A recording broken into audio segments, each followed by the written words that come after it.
Hello, everybody. My name is Christian. I'm the host of the Disruptive Chef Entrepreneur Show. And you guys gonna love today's guest because how often have you thought that, hey, exploring a healing power of food in culinary, it's something we absolutely must do. Because if you've ever thought about this, you will love today's guest. And I introduce her right after this.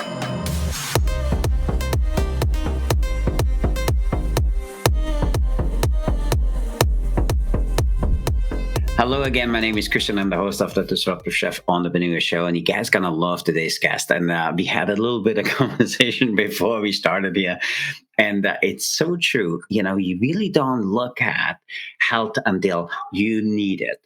And her practice in Chinese medicine is absolutely amazing. From her academic pursuit of a PhD in natural medicine and all the other great things she does. Not only is she really good at that, she's also an amazing human. With that, I want to introduce to you guys Junnie Lai. How are you? And thanks for being part of the Disruptive Chef Entrepreneur Network. Well, thank you for inviting me. It's happy to share. Yeah, so for me, and to our audience, they know. So we did a little ethical stalking. So we kind of thought, hey, this person follows one of the people we absolutely love, and so we met Junie a few months ago, and we were ethically stalking her. So we said, oh, this was really great what she just said. Oh, a lot of people can benefit from that. And then we were, oh my God, there's so many great things she has, because it's not easy to start a business on your own and be really successful. And then also we actually we interviewed somebody who she knows. So with that, I want to turn it over to you. So tell our audience a little bit. How did this whole thing start? What do you currently do? And where do you currently do it? So I'm a consultant at helping most people to develop food product that is healthy and clean label. And I've been doing this for about 7 years now. But in conjunction of doing this, I'm also pursuing my PhD in natural medicine. It's been 7 years, almost graduating. I'm currently writing my dissertation. And I'm based in New Jersey. That's awesome. So, can we also know who Tom is? Because I think our audience would like to know who Tom is.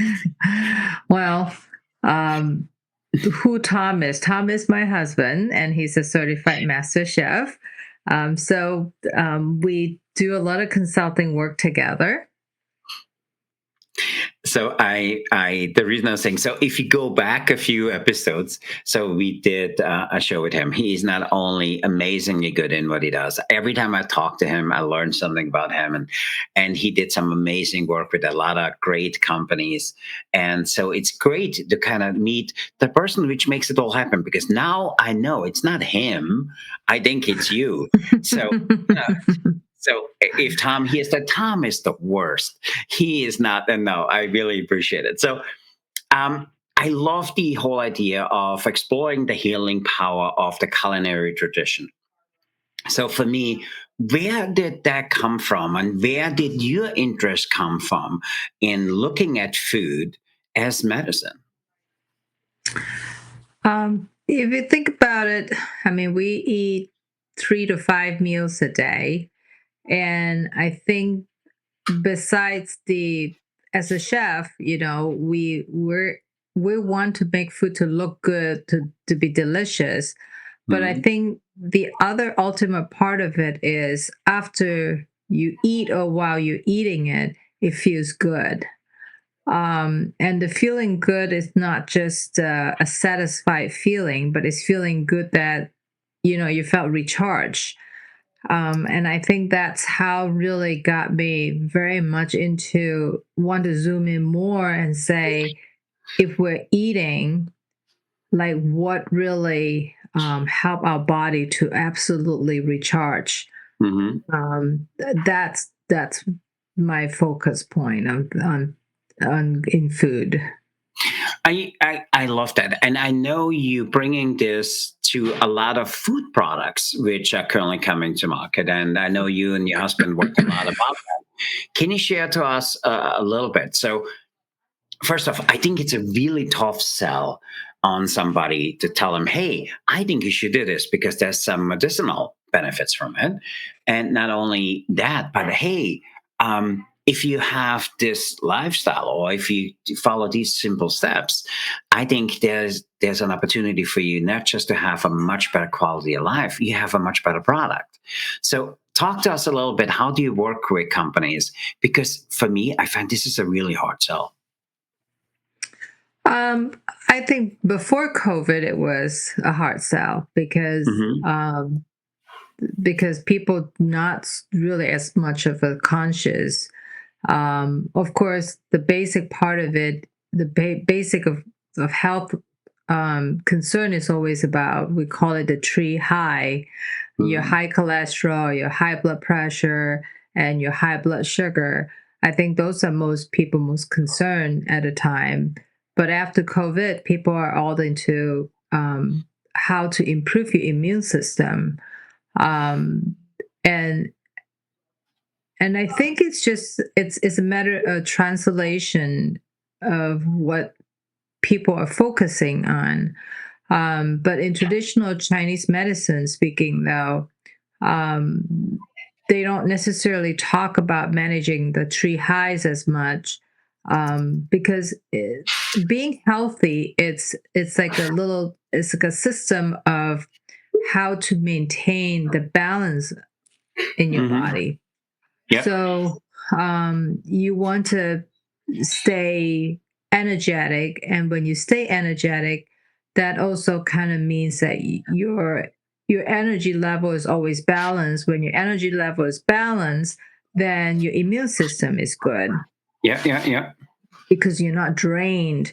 Um, and then so that's of course it's not all 100% food. You have to be rested as well, but eating do help when you are consuming food that helps your body to able to recharge and resume better. It all comes into an important part of the play. um, and of course, there's other choosing the right food for you, is the other biggest part of it. But of course, like, when I first started my consulting work, uh, plant-based protein was the biggest part of um, the trend at a time. I mean, this is like the maybe 5 or 6 years ago.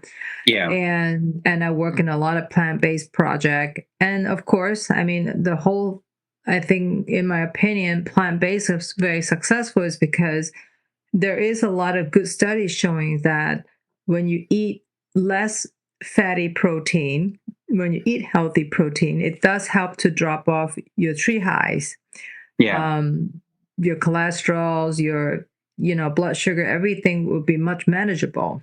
Hmm. But of course, I mean, meat does taste very good, and if it's about a balance, it goes back to being balanced, right? And that's how part of, like, to I think, to convince people or not to really want to um, take up a healthy product. uh, Every food, practically every food item, has some sort of health benefits to it. Yeah. I mean, there's Yeah. no such things of not healthy at all, but it's just a matter of what are the benefits that you want to zoom in. Hmm. I love all of that, and for me, I'm super fascinated by that because you said it. Certain foods work really well for certain things. So, how do you stay on top of the knowledge base on all of that, and how do you know when to do certain things? For me, I'm very fascinated with that. I used to have onions in my socks at night when I go to sleep because that's what my grandmother taught me. And little things like that. So for me now, it was so great as we started out. we talked about that. When the student is ready, the teacher will appear. And so for me, I find that super fascinating. So how do you stay on top of it? Because I think the information is so vast. Well, there's two ways of that. One is what is the market trend driven. Yeah. That also, shows me that I need to learn more about certain things. Um, so, and then the second part about is my personal journey. So at one point, um, I think I have friends that came to me and ask and say, "Hey, they're just diagnosed with hypothyroidism. Like, what should I do about this?" And I kind of and I kind of look into it and I said, "Wow, is that what is that possibly food can help, and what is that also food that driven the disease?" So, and that led me to do deep diving into the research and say, all right, apparently eating too much raw vegetables, Mhm. any kind of salad, kale, it could lead to hypothyroidism. Mhm. But apparently, everybody is always on diet because everybody is managing their 5 pounds or 10 pounds. And salad and any raw vegetables, and most people simple reach and they always think that is best for them, but apparently not. So the Mhm. healthiest thing that we thought is healthiest for our body could lead you to a problem. Same go for um, keto diet, which Yeah. could also cause fatty liver or kidney stones and stuff. And so, but it always go back to the same source of the questions that we always say balanced diet is always best. Mhm. I love that. And you you make it sound also simple. I don't think it is. So for me, and I hope our listeners getting a lot of value out of this, because I hope they're checking you out in what you do, because um, food and health are very deeply connected in so many different cultures. So I'm interested, how does your research influence the work you do, and how does it bring value to today's modern consumer? So, there's so much of information out there in the social Hmm. media today. It's almost very confusing sometimes, especially every few months. I felt like there is a new diet that's telling you that's good for you. But Hmm. ultimately, the only person that know what's good for us Yeah. is ourselves.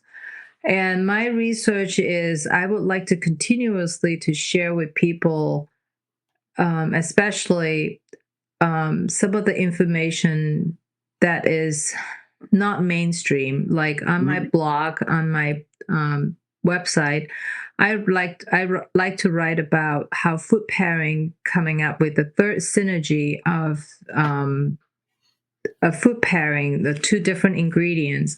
I mean, there is a lot of research being published out there, but it never gone mainstream because it was almost a little bit confusing.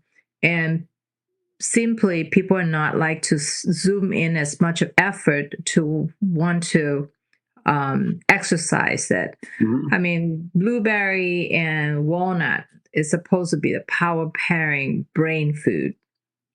Is easy to remember, but then the other part of it is how is that proven? Hmm. That's the difficult part about food as medicine sometimes, is you eat it maybe 3 times a week or even every day for breakfast, but how do you know I'm smarter just because Hmm. I'm eating blueberry and walnuts every day? You don't. I mean, but there are some pairing or ingredients could show you to be could show a more simple result. Hmm. Like let's say for me, a Chinese traditional is having dates, which is also known as jujube. Um, Drinking the jujube tea regularly, because could help your skin complexion and also your energy level, because Hmm. they're high in iron, they are very high in vitamin C. So over time of um, consuming regularly, it reflected on your skin. So that kind of thing, or it shows that outside of your complexions, or your energy level, like ginseng is supposed to help with immune system and also energy level. It gives you the little bit more something to go by, so Hmm. it more encouraging people to want to practice it. But Yeah, at the same thing, sometimes they don't necessarily taste good. That's the hard part. that's why you married the chef. That's why you married the chef. So I Yeah, find it so fascinating. So there's a few things you said. So number one is too much of something is not good. And then right, sometimes the wrong time of something is not good. And then right. finally, if I eat blueberries and walnuts every day, if I get any smarter, but it might be so different from human to human, because for me, um, Absolutely. we try certain things. So for me, I would use for me as like my wife. She does when she's not feeling well. She goes to for me. I go to soups. It's something I was growing Hmm. up. She goes to tea. She says, "No, I Hmm. need different teas."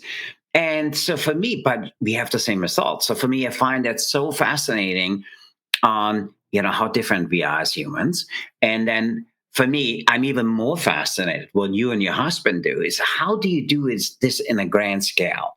So I'm curious, let me pivot the conversation a little bit. So you married to somebody who's chefs are not known for eating or having a very healthy lifestyle, because it's a very high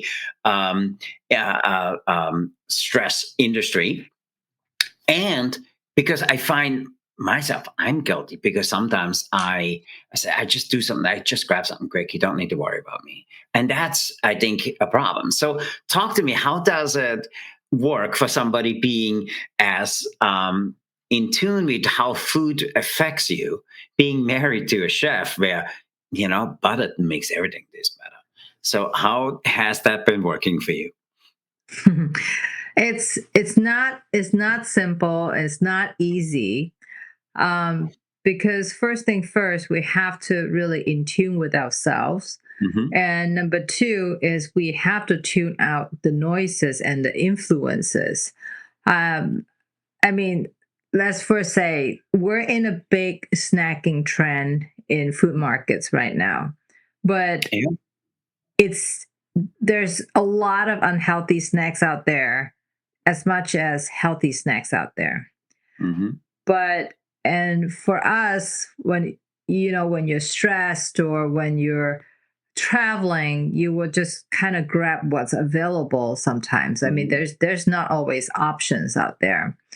Um, and I think then the point is whether you're going to diligently reach out the extra steps and say, if I know I'm going to be hungry in 2 hours, instead of simply grabbing something off the chaos, or am I going to self prepared about something that in my pocket that I'll be able to snack a little bit healthily. So I I love that. yeah, And no, I absolutely loved it, but you make it sound so simple, because it's a habit. It's a habit that we have thank to you, build thank you, into because yourself. I honestly feel we Definitely. are snacking culture, because Yeah. it took me a long time to get rid of snacking. And for me, my biggest thing was I don't keep it in the house because I don't want to eat it. And Yeah. but when I travel, Absolutely. it's so different. And I'm fascinated on the work you do and when you travel. So let me pivot a little bit. So when you travel, I have a question for you, because if I eat a bowl of pasta here in the US, I feel like I want to go to sleep. But if I Mhm. eat a bowl of pasta in Italy, I feel like I have strength. I want to go out there, change the world. Why is that so different? Well, there's many. I heard this. Similar question. Sometimes when you're traveling, you also be a lot more active because you've been Hmm. out walking all day long. And Yeah. so when you sat down for a bowl of pasta in Italy, you probably already burned 5,000 calories and you're putting down 2,000. It's not that hard. I mean, you feel better. But when we're at home, when we work at home, especially, we sit most of we sit down most of the time and you're in front of a computer. You're not as Mhm. active as you are. And also when you're traveling, your mood is different. Yeah. You're much lighthearted.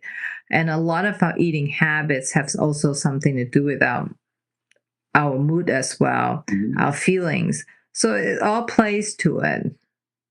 I love that. There's this book. If our listeners ever get to it, is "You Are What You Eat," Dr. Steve Gagne. So he talks a lot about that. Is the impact on food, and it's not just the impact on food. Is my mental state of the food, and he uses the Mhm. example: if you eat something really really good, and somebody's interrupting you in the middle of that meal, and the news are bad, you sit back, your meal doesn't taste the same. So for me, I find that so fascinating on not just eating healthy, the way you look at food. And for me, I always chuckle knowing that you're married to a chef because we know known for some of that stuff. So let me give us a little bit of glimpse behind the scenes. So I'm curious to know, why do you want to do a PhD? Number one, it's not easy to do a PhD. You're super educated as you are. You don't need a PhD. So why are you doing a PhD? And it's kind of threefold that question. I'm really curious about that. And then also let us look a little bit behind the scenes on what are you working on to benefit you, and what are you working on what benefits the greater good and the companies you work for, because our audience, I know, are very interested in not just what food does, is also how does somebody who is that connected to the outcome of food, how do they manage their daily life? So let's start out. Why a PhD? um, well, I always love to better myself.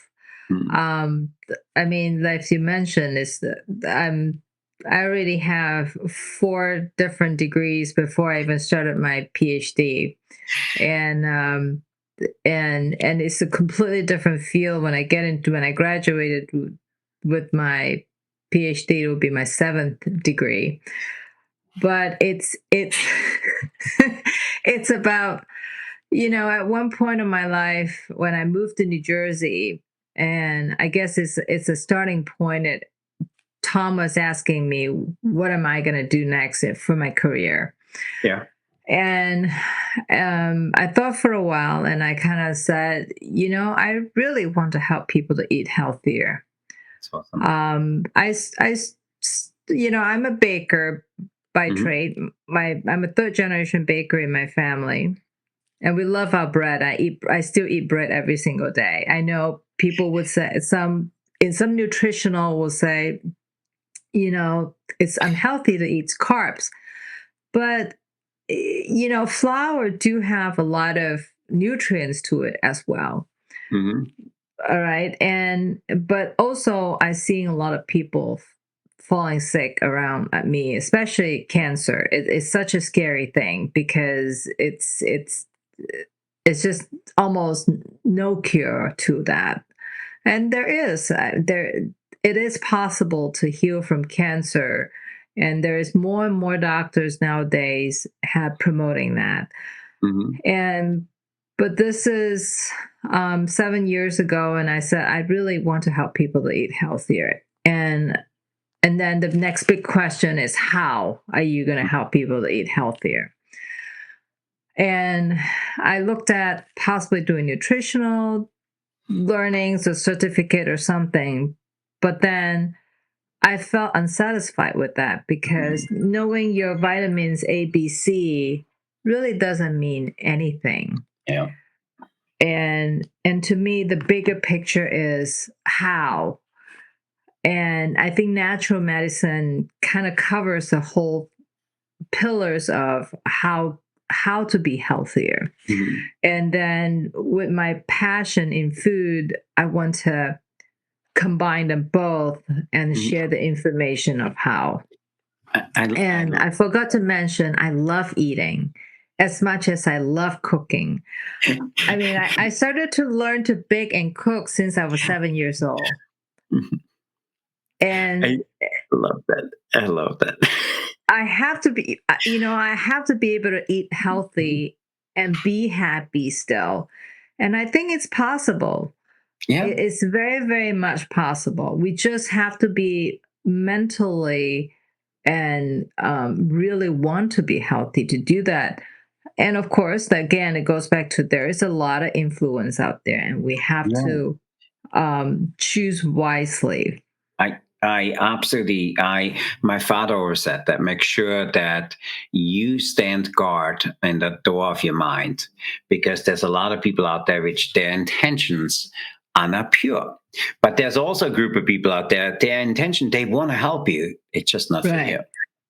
Yeah. So I absolutely love that. So now let us look a little bit behind the scenes. So what are you working on you, and what are you working currently on your business? On me, I'm working on my dissertation. So hopefully, keeping my finger crossed, everything will get will work as I plan. For business wise, I just continuously, I kind of took a little pivot.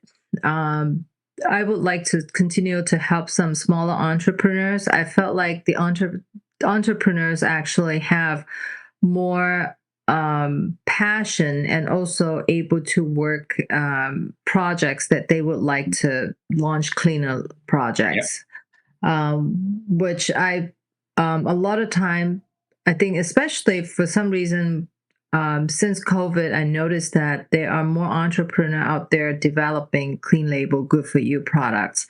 Mhm. But they have the knowledge, they have the passion to want to have the product, but they don't have much information of how to develop the product or even how to bring it into the market.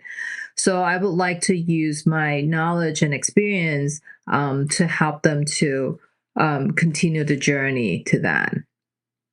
I love that. I absolutely love that. And by the way, I just looking at the clock, I can talk to you forever because I find that so fascinating.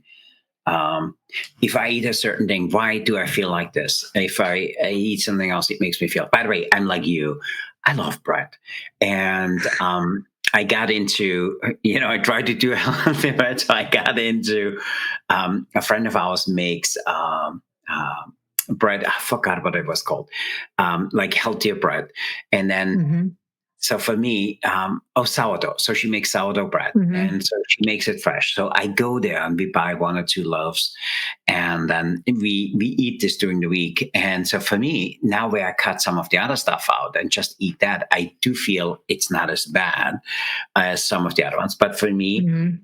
I also liked what you said. It's about how you look at not just life, but how do you look at all of it? And I honestly believe, we in the family, we went through cancer.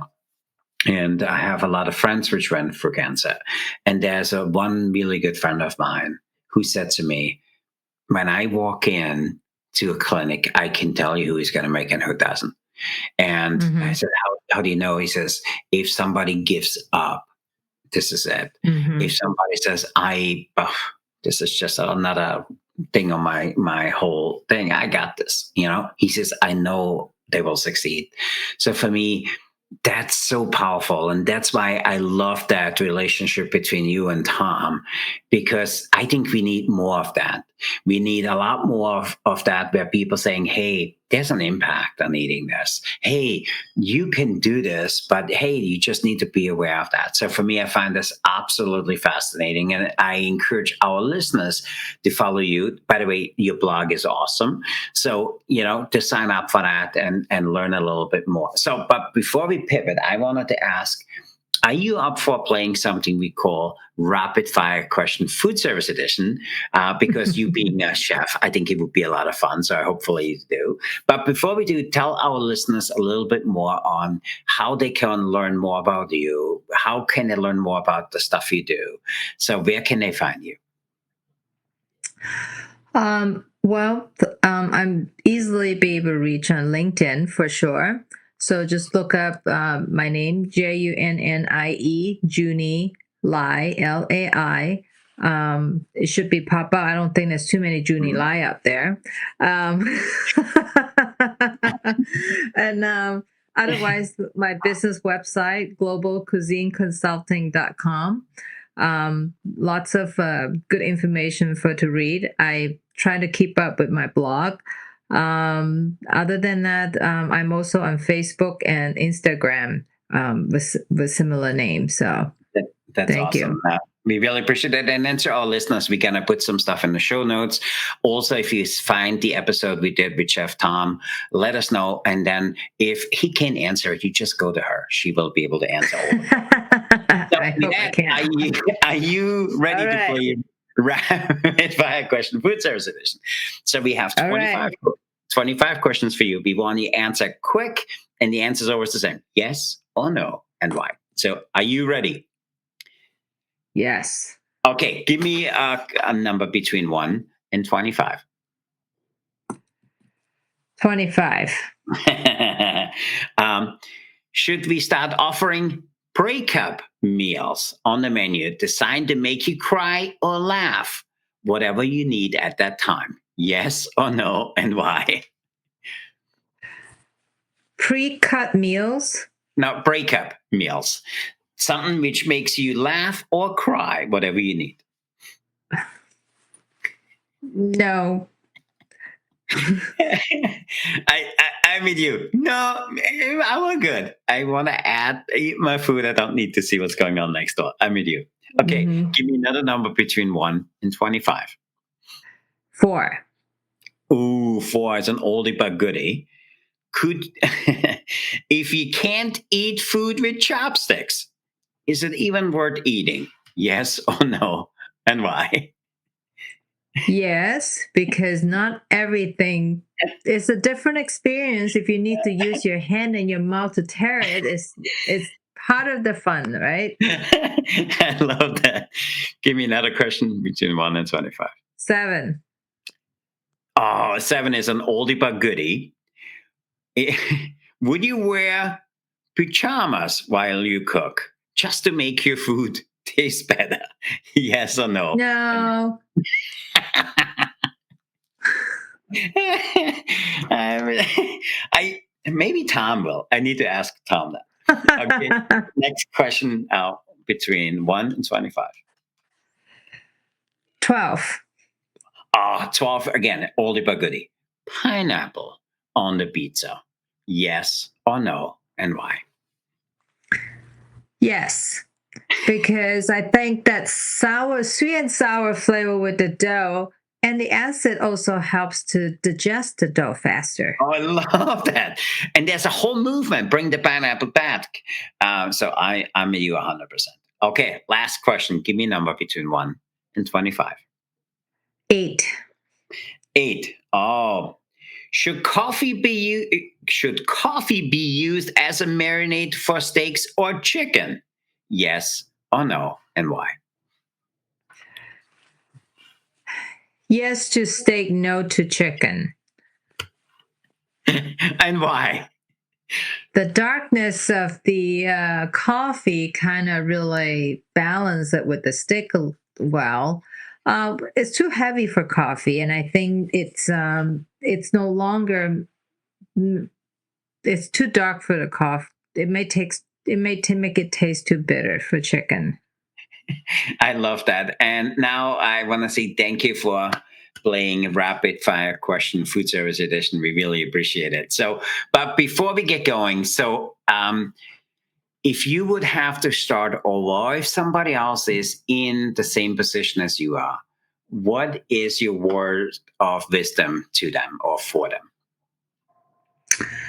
Well, listen to your body of what you need. Not necessarily, I mean, all the information that we get to read, it's good. But ultimately, we are the only person that know what's suitable for us. I absolutely love that because for me, you said it a few times today. There's so much information out there, and there's a lot of misinformation out there, intentional or unintentional. So I agree with you 100%. So just look at yourself and see what's working. For me, I always use the example. There's days when I need a little pick me upper. I eat fresh berries because they do it for me all the time, and Mhm. it's different from my wife. So for me, that's some really good advice. So I want to say thanks for being here today. Thanks for the gift of your time. Thanks for sharing your insight with us here. And to our listeners, you guys need to go and check out her website. Make sure you sign up for her blog. The information is absolutely amazing. And Miss Junie, I want to say thanks for being here today. Thanks for the gift of your time.